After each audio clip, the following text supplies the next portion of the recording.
So নমস্কার friends, welcome you all in our channel let's crack paper exam. Hopefully তোমরা সবাই ভালো আছো এবং ক্লাস করার জন্য সেভাবে রেডি আছো। তো আমরাও তোমাদের জন্য সেভাবে আরেকটি নতুন ক্লাস নিয়ে আবার চলে আসলাম। তোমরা থাকবে লাস্ট অবধি এবং ক্লাসটি কমপ্লিটলি দেখবে। তারপরে অবশ্যই তোমরা তোমাদের ভ্যালুয়েবল কমেন্ট করে যাবে এন্ড অফ দ্য ক্লাস। তো ফ্রেন্ড, আজ আমরা করবো 11th এবং 12th জানুয়ারির উপর কারেন্ট অ্যাফেয়ার্স।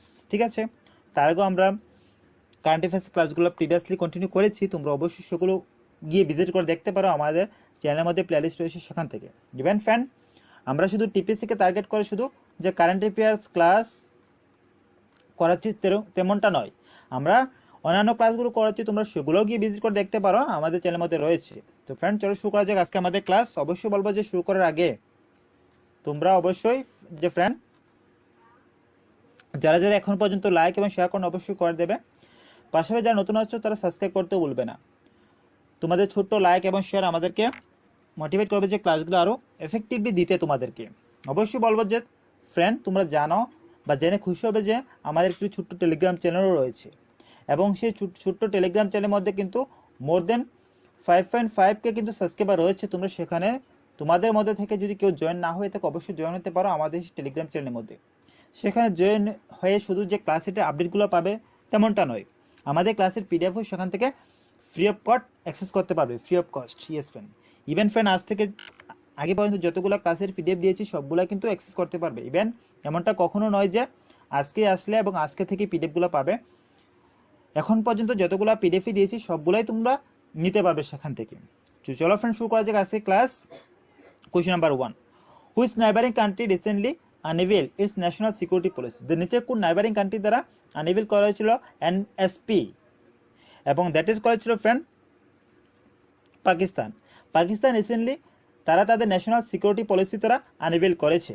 তো অবশ্যই তোমরা রেসপন্স করবে।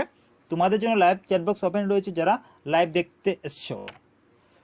So friend, question number 2, which state is associate with Nirbhaya Kadi campaign? যে নিচের কোন স্টেট অ্যাসোসিয়েট সম্পর্কিত রয়েছে সেই নির্ভয়া কাদি অভিযানের সাথে সম্পর্কিত রয়েছে? সো ফ্রেন্ড, নির্ভয়া কাদি অভিযান যদি তোমাদের মাথায় প্রশ্ন আসে যে স্যার নির্ভয়া কাদি সেই অভিযানটি ছিলটা কি, তো অবশ্যই বলবো যে ফ্রেন্ড নির্ভয়া কাদি সেই অভিযানটি ছিল বেসিক্যালি একটি ক্যাম্পেইন এবং সেই ক্যাম্পেইনটি রিলেট ছিল দ্য চাইল্ড ম্যারেজের সাথে। সেই ক্যাম্পেইনটি রিলেটেড ছিল। তো বেসিক্যালি নির্ভয়া কাদি সেই ক্যাম্পেইনটি করা হয়েছিল উড়িষ্যার সেই গঞ্জাম ডিস্ট্রিক্টের মধ্যে সেটা করা হয়েছে ফ্রেন্ড। তো সেই ডিস্ট্রিক্টের মধ্যে বেসিক্যালি করা হয়েছিল এবং সেখানকার অ্যাডমিনিস্ট্রেশন দ্বারা সেরকম ইনিশিয়েটিভ নেওয়া হয়েছিল এবং সেখানকার অ্যাডমিনিস্ট্রেশন প্রায় তারা 1 লাখ কিন্তু টিনেজারকে তারা কাউন্সেলিং করেছে এবং তারা সফল হয়েছে যে আনএবল যে ম্যারেজ স্টপ করতে, যে চাইল্ড ম্যারেজ স্টপ করতে তারা সফল হয়েছে। প্রায় 450 ম্যারেজ তারা স্টপ করতে সফলও হয়েছে। এবং তারা কিভাবে স্টপ করেছে, তারা তার জন্য বিভিন্ন প্রকার ইনিশিয়েটিভ নিয়েছে। তার মধ্যে যদি কয়েকটি ইনিশিয়েটিভ নিয়ে আমরা বলি, তার মধ্যে প্রথমটি আসবে যে তারা ইনসেন্টিভ প্রোভাইড করতে শুরু করেছে। কি ইনসেন্টিভ প্রোভাইড করবে?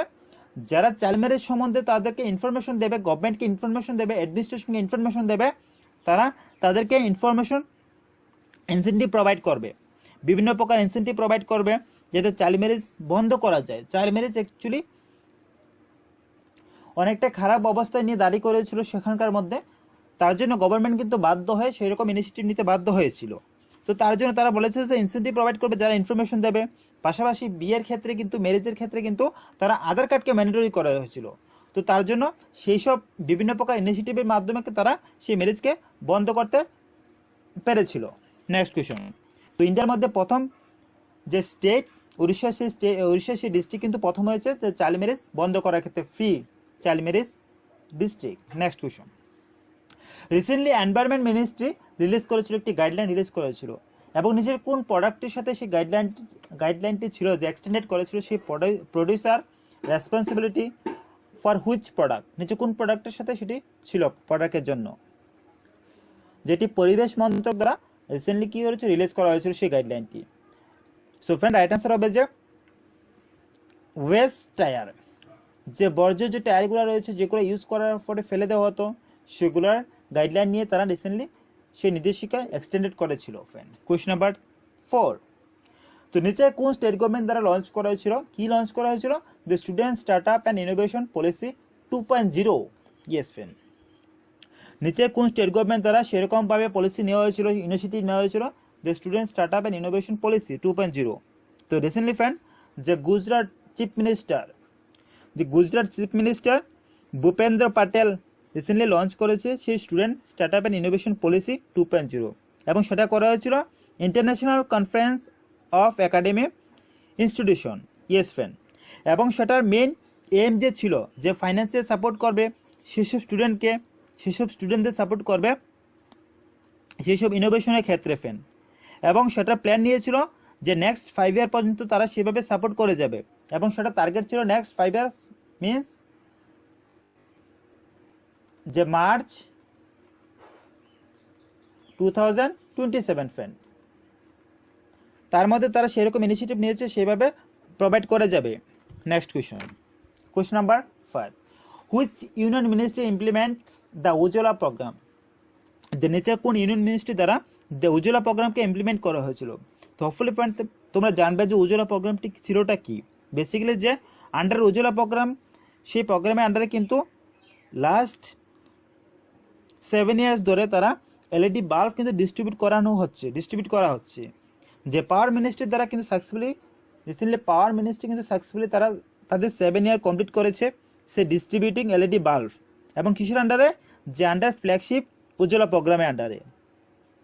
এবং সেই প্রোগ্রামের আন্ডারে ফ্রেন্ড যে তারা world largest zero subsidy domestic যে লাইট প্রোগ্রাম সেগুলো প্রোভাইড করা হয়েছিল। অ্যারাউন্ড 36 করোড় কিন্তু লাইট প্রোভাইড করেছিল সেই প্রোগ্রামের আন্ডারে। সো সেই প্রোগ্রাম আন্ডার তারা ডিস্ট্রিবিউট করেছিল ফ্রি অফ কস্ট, এবং সেটা লঞ্চ করেছিল 2015 ফ্রেন্ড। 2015 সেটা লঞ্চ করা হয়েছিল সেই প্রোগ্রাম, এবং এখন পর্যন্ত সেই প্রোগ্রামে আজকে 7 বছর হয়েছে। এবং সে উজ্জ্বলার যদি ফুল ফর্মের কথা বলি, উজ্জ্বলা ফুল ফর্ম হবে যে ফ্রেন্ড উন্নত জ্যোতি বা affordable LED bulbs for all. এবং তার যারা এলইডি বাল্বের যে প্রাইসগুলো রিডিউস করা হয়েছিল, তাছাড়া বাইরের এলইডি বাল্বের কার্বন ডাই অক্সাইডের উৎপাদনও কমিয়ে আনা হয়েছিল। Next question number 6, the which of the following countries is not a member of BRICS new development bank? নিচে কোন কান্ট্রি সেটার মেম্বার নয়? কিসের মেম্বার নয়? যে ব্রিক্স নিউ ডেভেলপমেন্ট ব্যাংকের মেম্বার নয়। তার মধ্যে কিন্তু বলবে যে কোনটি রাইট অ্যান্সার ছিল। অবশ্যই ফ্রেন্ড তোমরা রাইট অ্যান্সার দিতে পারো। কোথায় গিয়ে দিতে পারবে? তোমাদের জন্য দেখবে যে ভিডিও নিচে লাইভ চ্যাট বক্স রয়েছে, যারা লাইভ দেখছো চ্যাট বক্স রয়েছে সেখান থেকে কিন্তু করতে পারো। আমরা ট্রাই করছি যে কারেন্ট অ্যাফেয়ার ক্লাসটি যাতে সকালে দিতে পারি, সকাল 8টার দিকে। তো সেইভাবে আমরা কাজ করছি যাতে দিতে পারি ফ্রেন্ড। তো তোমরাও অবশ্যই কমেন্ট করে জানাবে, তোমাদের রেসপন্স দেবে। তো রাইট অ্যান্সার কী হবে? অ্যান্ড দ্য রাইট অ্যান্সার হবে ইসরায়েল ফ্রেন্ড। ইসরায়েল কিন্তু সেটার মেম্বার নয়। Next question number 7, name the person who has won the Ramnath Goenka award in the photo journalist category? The nature K recently সেই পুরস্কারটি জিতেছিল, এবং সেই পুরস্কারটি ছিল যে রামনাথ গোয়েনকা অ্যাওয়ার্ড, এবং সেটা ফটো জার্নালিস্ট ক্যাটাগরিতে সেটা নেচার কে জিতেছিল। Question number 7। তো আমাদের আজকে কোয়েশ্চন সংখ্যা কিন্তু বেশি থাকবে অন্যান্য দিনগুলো থেকে, কারণ আমরা যেন 2 দিনে কারেন্ট অ্যাফেয়ার্স কিন্তু একদিনে করাচ্ছি। তো তার জন্য একটু বেশি কোয়েশ্চন রয়েছে। তোমরা পেশেন্সলি লাস্ট অবধি থাকবে এবং ক্লাসটি কমিটি দেখবে।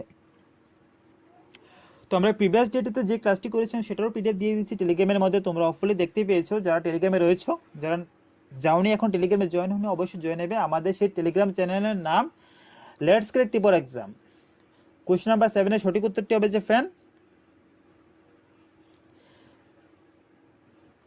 Option B, that is Zeeshan A Latif. উনি ছিল সেটার কি ছিল, সেটি সেই অ্যাওয়ার্ডটি জিতছিল Ramnath Goenka award. Next question, which ministry is organise climate change awareness? যে নিচে কোন মিনিস্ট্রি তারা অর্গানাইজ করা হয়েছিল, কি অর্গানাইজ করেছিল? ক্লাইমেট চেঞ্জ অ্যাওয়ারনেস সেরকম ক্যাম্পেইন তারা অর্গানাইজ করেছে। National photography competition. যে কোন মন্ত্রণালয় জলবায়ু পরিবর্তন সচেতনতা প্রচারাভিযান এবং জাতীয় ফটোগ্রাফি প্রতিযোগিতা আয়োজন করেছে? নিচে কোন মিনিস্ট্রি দ্বারা সেটা করা হয়েছিল? Question number 8। তো ফ্রেন্ড সেটা করেছে ministry of housing and urban affair. যে ministry of housing urban affairs দ্বারা সেরকম প্রোগ্রাম লঞ্চ করেছে। Question number 9, the foundation stone for the Hopefulness International Yoga Academy for setting new benchmark of in yoga training has been laid down in which city by Union Ayush Ministry Sarvananda Sonowal. They recently যে Sarvananda Sonowal দ্বারা recently যে union Ayush ministry যারা Ayush ministry Sarbananda Sonowal দ্বারা recently কোন yoga একাডেমির ভিত্তিপ্রস্তর স্থাপন করা হয়েছিল এবং সেটা কোথায় করা হয়েছিল? কোশ্চেন নাম্বার 9 নিচে সেটা কোথায় করা হয়েছিল সেই ইউনিয়ন আয়ুষ মিনিস্ট্রির দ্বারা এবং উনি ছিল সর্বানন্দ সোনোয়াল, ওনার দ্বারা নিচে রিসেন্টলি সেটা কোথায় করা হয়েছিল? And the right answer fan যে হায়দ্রাবাদে সেটা করা হয়েছিল, হায়দ্রাবাদে সেটা করা হয়েছিল। Next question, question number 10, Jawaharlal Nehru Route in which state has been renamed as Narendra Modi Marg? Recently কি করেছিল? জওহরলাল নেহরু রুট ছিল, এটি কোন স্টেটের ছিল? যে সেই স্টেটের রুটটির নাম ছিল জওহরলাল নেহরু রুট এবং সেটি রিসেন্টলি কি করা হয়েছিল? রিসেন্টলি রিনেম করা হয়েছে কি নামে? যে নরেন্দ্র মোদী মার্গ নামে রিনেম করা হয়েছে। সেটা নিচে কোন স্টেটের মধ্যে সেটা করা হয়েছিল? Question number 10। সো আমাদের প্রাইম মিনিস্টার নরেন্দ্র মোদীজির নামে সেটা করা হয়েছিল, নিচে কোন স্টেটের দ্বারা সেটা করা হয়েছিল সেই জওহরলাল নেহরু সেই রুটটি। কোশ্চেন নাম্বার 10, অবশ্যই তোমরা রেসপন্স করবে তোমরা লাইভ চ্যাট বক্সে যারা লাইভ দেখছো। অবশ্যই বলবো যে ফ্রেন্ড যারা আমাদের সাথে ইউটিউবে আছো অবশ্যই টেলিগ্রামে জয়েন হবে। টেলিগ্রামে জয়েন হতে কোনো ফি পে করতে হয় না, it is totally free for you all. যে ফ্রি চ্যানেল অবশ্যই তোমরা সেখানে জয়েন হতে পারো, সেই টেলিগ্রাম চ্যানেলে জয়েন হয়ে আমাদের ক্লাসে আপডেটগুলো পাশাপাশি পিডিএফগুলো সেখানে অ্যাক্সেস করতে পারবো। তো রাইট অ্যান্সার ফ্রেন্ড সিকিমের মধ্যে ছিল সেই জওহরলাল নেহরু রুট, সেটি রিসেন্টলি নরেন্দ্র মোদী মার্গ নামে সেটা রিনেম করা হয়েছে। Question number 11, the bureau of Indian standard has celebrate it's dash establishment day on 6 জানুয়ারি 2022। তারা 6 জানুয়ারি 2022 তারা কি করেছে? তারা তাদের এস্টাবলিশমেন্ট ডে সেলিব্রেশন করেছে। কততম এস্টাবলিশমেন্ট ডে সেলিব্রেশন করেছে এবং কি কে করেছে? সেটা bureau of Indian standards.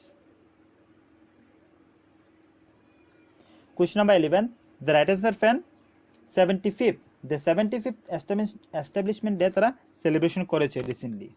Question number 12, Chilka lake is located in which state where a bird census has been conducted recently? Recently কি করেছিল? চিল্কা হ্রদ, তোমরা তো জানো চিল্কা হ্রদ খুবই ফেমাস হ্রদ, সেটি কোন স্টেটের মধ্যে রয়েছে, যে কোন স্টেটে অবস্থিত? সম্প্রতি কি করেছে? রিসেন্টলি তারা একটি যে পাখি শুমারি তারা করা হয়েছিল, সেন্সাস করা হয়েছিল, পাখিদের গণনা করা হয়েছিল রিসেন্টলি কোন স্টেটের মধ্যে সেই চিল্কা হ্রদটি রয়েছে। অবশ্যই সেটা তোমরা জানবে, কারণ সেটা ওয়ান্স এগেন সেই চিল্কা হ্রদটি তো এমনিতেও খুবই ফেমাস, বাট রিসেন্টলি সেই নামটা আসলো কারণ বার্ড সেন্সাস করেছে তারা, তার জন্য সেটা আবার ওয়ান্স এগেন সেই নামটি আসলো। তো সেটি রয়েছে উড়িষ্যার মধ্যে, আমরা সবাই জানি যে উড়িষ্যার মধ্যে সেই চিল্কা হ্রদ সেটি রয়েছে friend. Next question, India sign a MOU with which country on cooperations in disaster management? যে ইন্ডিয়া কোন কান্ট্রির সাথে সেইভাবে সাইন করেছে, কি সাইন করেছে? MOU সাইন করেছে কিসের জন্য? যে কোঅপারেশন ইন ডিজাস্টার ম্যানেজমেন্টের নিয়ে সেটা সাইন করেছে। That was approved by the union cabinet in January 2022 এবং সেটা নিউজে আসে কারণ জানুয়ারি 22-তে ইউনিয়ন ক্যাবিনেট দ্বারা সেটা কিন্তু অ্যাপ্রুভ করা হয়েছিল। ইন্ডিয়া যে সাইন করেছে সেই কান্ট্রির সাথে যে ডিজাস্টার ম্যানেজমেন্ট নিয়ে জানুয়ারি 22-তে সেটা অ্যাপ্রুভ করা হয়েছিল, সেটা নিচে কোন কান্ট্রির সাথে ইন্ডিয়া সাইন করেছে MOU? That means memorandum of understanding. Question number 13, সুফান দ্য রাইট অ্যান্সার হবে তুর্কমেনিস্তান। তুর্কমেনিস্তান সেই কান্ট্রির সাথে ইন্ডিয়া সাইন করেছে রিসেন্টলি MOU। নেক্সট কোয়েশ্চন, যে মেরে Saheli is a term of which security force which was seen in news recently? যে মেরে সাহেলি তোমরা শুনেছো আসেন, রিসেন্টলি দেখা গিয়েছিল নিউজের মধ্যে অনেকটাই। তো নিচের কোন সিকিউরিটি ফোর্সের একটি টিম ছিল এবং নিচে কোন সিকিউরিটি ফোর্সের সাথে সম্পর্কিত সেটি? Meri Saheli is a term of which security force which was seen in news recently? And the right answer is question number 14, railway protection force. Railway protection ফোর্সের সাথে সম্পর্কিত সেটি। Question number 14। তো অবশ্যই লাস্ট টপিক থাকবে। আমি আবার বলে রাখছি যে আমাদের ক্লাসে কিন্তু আজকে আগামী দিনগুলোর চেয়েও আজকে কোয়েশ্চন রয়েছে, তো অবশ্যই থাকবে, লাস্ট অবধি করবে ক্লাসটি complete. Question number 15, Jal Jeevan mission aims. So friend, Jal Jeevan সেই মিশনে এইমস কি ছিল? Ensure tap water supply for Har Ghar Jal to all rural household by, যে কত বছর নাগাদ যে হর ঘর জল সেগুলো প্রোভাইড করা হবে, এবং সেটি মিশন ছিল জল জীবন মিশন, এবং সেটার এম ছিল যে কত বছর নাগাদ কোন বছরের ভিতরে যে প্রত্যেকটা ঘরে যাতে জল প্রোভাইড করা যায়, ওয়াটার প্রোভাইড করা যায় সেই রুরাল এরিয়ার মধ্যে, যে গ্রামীণ এলাকার মধ্যে যদি জল সরবরাহ করা যায়, নিশ্চিত করা যায়। এবং সেটা কোয়েশ্চেন নাম্বার 15, এবং খুবই মোস্ট ইম্পর্টেন্ট কোয়েশ্চেন কিন্তু, যে রাইট আনসার হবে 2024 মধ্যে কিন্তু তারা সেরকম ইনিশিয়েটিভ নিয়েছে যাতে গ্রামীণ এলাকায় প্রত্যেকটি ঘরে যাতে জল পৌঁছে দেওয়া যায়। সো কোয়েশ্চেন নাম্বার 16, যে Bharath Subramaniam became India's dash chess grandmaster, যে ভরত সুব্রমণ্যম রিসেন্টলি যে উইন হয়েছিল কিসের ক্ষেত্রে, চেস খেলার ক্ষেত্রে, চেস দাবা খেলার ক্ষেত্রে উইন হয়েছিল। তো কততম চেস গ্র্যান্ডমাস্টার হয়েছিল? and the right answer friend question number 16, that is 73rd নম্বরে উনি হয়েছিল। Next question number 17, PM Modi to inaugurate 25th national youth festival on, যে প্রধানমন্ত্রী নরেন্দ্র মোদিজির দ্বারা রিসেন্টলি কি করেছিল, যে ন্যাশনাল ইউথ ফেস্টিভ্যাল তারা ইনোগ্রেট করেছিল, সেটা কততম ইউথ ফেস্টিভ্যাল ছিল? সরি, নট ডেট, এটা তো 25th ন্যাশনাল ইউথ ফেস্টিভ্যাল ছিল, বাট সেটা কবে সেই ফেস্টিভ্যালকে ইনোগ্রেট করা হয়েছিল, যেটি আমাদের প্রাইম মিনিস্টার নরেন্দ্র মোদির দ্বারা সেটা ইনোগ্রেট করা হয়েছিল। Question number 17। তো কোয়েশ্চন নাম্বার 17 রাইট আনসার কি হবে ফ্রেন্ড? অবশ্যই তোমরা আনসার করবে।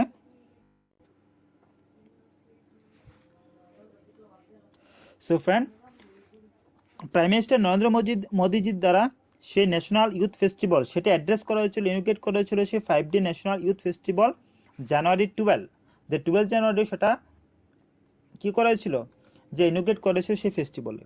সেই ন্যাশনাল ইউথ ফেস্টিভ্যালে বেসিক্যালি সেলিব্রেট করা হয়, এবং এই বছরও করা হয়েছিল সেই 159th বার্থ অ্যানিভার্সারি অফ, বলতে দেখি কার বার্থ অ্যানিভার্সারি হবে, যে স্বামী বিবেকানন্দ বার্থ অ্যানিভার্সারি হিসেবে এবছরও সেটা করা হয়েছিল। এবং সেই 5 ডে ফেস্টিভ্যাল বেসিক্যালি হেল্ড হয়েছিল সেই ইউনিয়ন টেরিটরি পুডুচেরির মধ্যে সেই ফেস্টিভ্যালটি হয়েছিল, এবং যেটি নরেন্দ্র মোদীজির দ্বারা ইনোগ্রেট করা হয়েছে। Question number 17। Question number 18, the recently we observe as Birbal দিবস অন হুইচ ডেট, যে রিসেন্টলি আমরা অবজার্ভ করেছিলাম যে বীরবল দিবস। তো বীরবল তো শুনেছ অবশ্যই, আশা করবো তোমরা সবাই, আকবর বীরবলের সেই কাহিনী। সো বলো তো দেখি, অবশ্যই বলবে যে রিসেন্টলি নিচে কোন ডেটটিতে বীরবল দিবসটি অবজার্ভ করা হয় বা হয়েছে। Question number 18।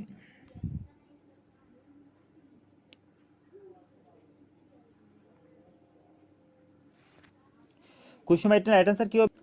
So friend, recently সেই বীরবল দিবস বেসিক্যালি অবজার্ভ করা হয়েছিল সেই 26 ডিসেম্বর। ইয়েস ফ্রেন্ড, 26 ডিসেম্বরে সেই বীরবল দিবস সেটা অবজার্ভ করা হয়েছিল। সো সেন্টার অ্যানাউন্স করেছিল যে ডিসেম্বর 26 যে অবজার্ভ করেছিল বীরবল দিবস, এবং সেটা ট্রিবিউট করেছিল গুরু গোবিন্দ সিংকে তারা ট্রিবিউট করেছিল, কারণ তখন সময় দেখা গিয়েছিল ওনার সে গুরু গোবিন্দ সিং, তার পাশাপাশি ওনার যে 4 জন ছেলে ছিল, 4 সন ছিল, তাদেরকে এক্সিকিউটেড করা হয়েছিল যে মুঘল রুলারদের দ্বারা, এবং সেটা অ্যানাউন্স করেছিল যে প্রাইম মিনিস্টার মোদিজির দ্বারা অন দ্য ওকেশন অফ যে 10 শিখ গুরু ওনার সেই ওকেশন 10 শিখ গুরু 365 বার্থ অ্যানিভার্সারি উপলক্ষে সেটি কিন্তু অবজার্ভ করা হয়েছিল সেই বীরবল দিবস। নেক্সট কোয়েশন এবং আজকে লাস্ট কোয়েশন, যে world Hindi day celebrate every year on, যে প্রত্যেক বছর কোন তারিখে আমরা ওয়ার্ল্ড হিন্দি ডে সেলিব্রেশন করে থাকি। তো friend, world Hindi day celebration আমরা কোন তারিখে করি বা করে থাকি? তো ফ্রেন্ড, সেটি বেসিক্যালি হয়ে থাকে যে 10 জানুয়ারি, প্রত্যেক বছর 10 জানুয়ারি ওয়ার্ল্ড হিন্দি ডে সেলিব্রেশন করা হয়ে থাকে। এবং প্রথম যে ওয়ার্ল্ড হিন্দি কনফারেন্স সেটা হয়েছিল সেই 1975, সেটাও মনে রাখবে।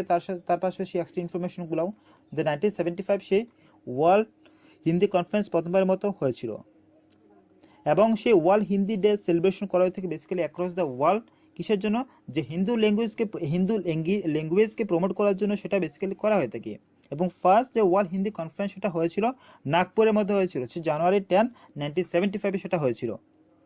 এবং প্রথমবারের মতো যে ওয়ার্ল্ড হিন্দি ডে সেটা সেলিব্রেশন করা হয়েছিল 2016-এ, সেটাও মনে রাখবে যে 2016-এ প্রথমবারের মতো যে সেলিব্রেশন করা হয়েছিল। তো এই ছিল ফ্রেন্ড আজকে আমাদের ক্লাস, আমাদের ছোট্ট ক্লাস। তোমরা অবশ্যই বলবে যে ক্লাসটি কীরকম লেগেছে, যদি ভালো লেগে থাকে অবশ্যই যারা যারা লাইক শেয়ার করুন অবশ্যই করে দেবে, ছোট্ট করে লাইক শেয়ারের পাশাপাশি যারা নতুন আসছো তারা সাবস্ক্রাইব করে নেবে, যারা অলরেডি আছো তারা তো সাবস্ক্রাইব করে নিয়েছো, যারা নতুন আসো অবশ্যই করে নেবে। তোমাদের ছোট্ট লাইক এবং কমেন্ট আমাদেরকে মোটিভেট করবে যে ক্লাসগুলো রেগুলারলি দিতে।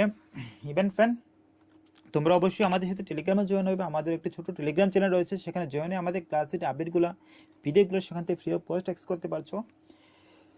So friend, till then, thank you. Stay safe, stay healthy, and don't forget to keep smiling. Thank you all.